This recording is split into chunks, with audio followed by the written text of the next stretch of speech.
দাঁড়াও বন্ধুরা, এই ভিডিওটা স্কিপ করার আগে একবার শুনে নাও, কারণ আজ আমি এমন এক ভক্তের সত্য ঘটনা বলবো যেখানে ভক্তের ডাকে নিজেই সাহায্য করতে এসেছিলেন হনুমান বজরংবলী। শেষটা শুনলে তোমরা অবাক হয়ে যাবে। অনেক বছর আগে এক ছোট্ট গ্রামে গোপাল নামে এক গরিব ছেলে থাকতো। গোপাল খুব গরিব হলেও তার মনে ছিল গভীর ভক্তি।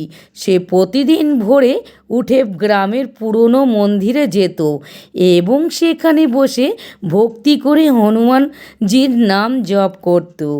মন্দিরটা খুব বড় ছিল না, কিন্তু সেখানে থাকা হনুমান বজরংবলীর মূর্তিটা খুব পবিত্র বলে সবাই মনে করত।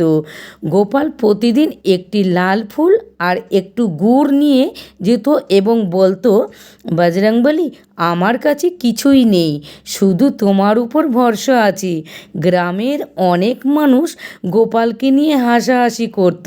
তারা বলতো, এত প্রার্থনা করে কি হবে, তোমার দুঃখ কি কমলো?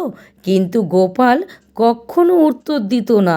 সে শুধু হাসতো এবং মনে মনে বলতো, আমার বজরংবলী সব দেখছেন। একদিন সন্ধ্যায় গোপাল কাজ খুঁজতে পাশের জঙ্গলে পথে যাচ্ছিল।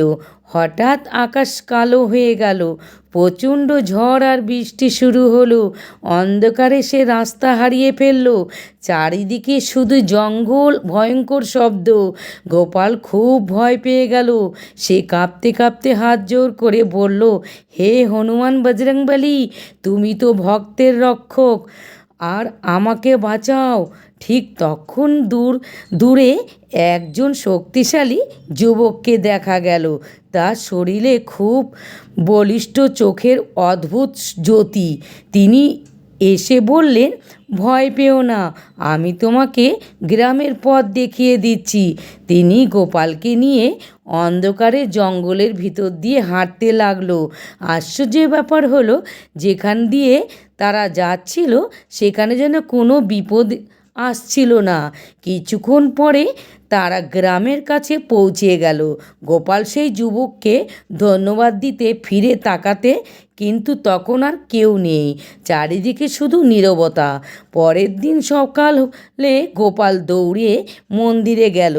মন্দিরে ঢুকে সে অবাক হয়ে গেল, কারণ মূর্তির গলায় সেই একই লাল ফুলের মালা ছিল, আর মূর্তির মুখে যেন এক রহস্যময় হাসি।